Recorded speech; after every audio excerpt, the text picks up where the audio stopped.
Golden State Warriors at Sixers ang dalawang pinagpipilian nitong si LeBron. Yan po mga idol ang kanyang sinabi. Ayon sa report galing sa kampo ni LeBron James, bago yung Sixers, seryoso itong si LeBron na pumunta sa Golden State Warriors. Actually, ang kanyang huling dalawang final team na pinagpipilian ay yung Golden State at ang Philadelphia. Ang hinahanap lang naman talaga ni LeBron James mga idol ay yung isang player na magbibigay pa sa kanila ng kalakasan. Kumbaga para sa Golden State Warriors ay gusto pa niya na mayroon pang dumagdag sa kanilang isang star player para lumakas ito. Siyempre, ang kanyang tinutukoy ay si Anthony Davis na. Ngayon, bakit nga ba itong Sixers ang kanyang pinili? Siyempre, sa pagpunta ni Jaylen Brown doon. Malakas na ang triyong VJH Combi kasama si Joel Embiid at si Tyrese Maxey. Kaya imagine, meron ka pang Jaylen Brown at siya pa si LeBron.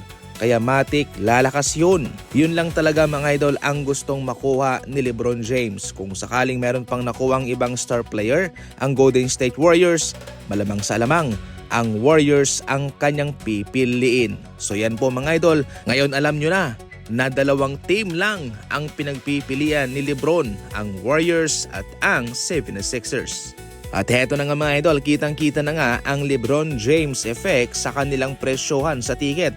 Alam nyo ba na yung average na presyo ng ticket sa kanilang mga laban sa nagdaang NBA season ay nasa $82 lamang. Maliit lamang po yan mga idol Pero ngayon alam nyo ba yung pinakamurang ticket sa kanilang pre-season ay nasa $283.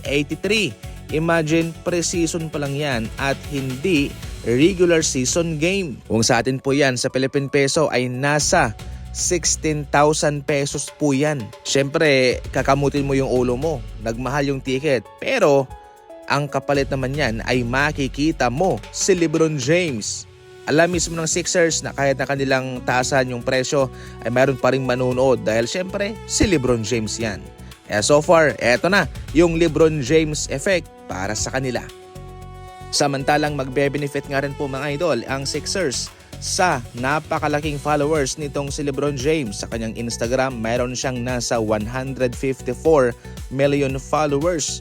Yan yung sumusunod sa kanya. Imagine, lilipat yan mga idol sa Sixers. Alam nyo ba na majority ng followers ni LeBron James ay sumusuporta sa kanya. Kaya kung saan mang team siya pumunta ay doon ito susuporta. At sa kaso ng Lakers, hindi nila susuportahan yon. Nasa Sixers na sila ngayon. Sige nga, kung sinusuportahan mo si LeBron at ang kanyang bagong team na Sixers, i-comment mo nga, Go Sixers!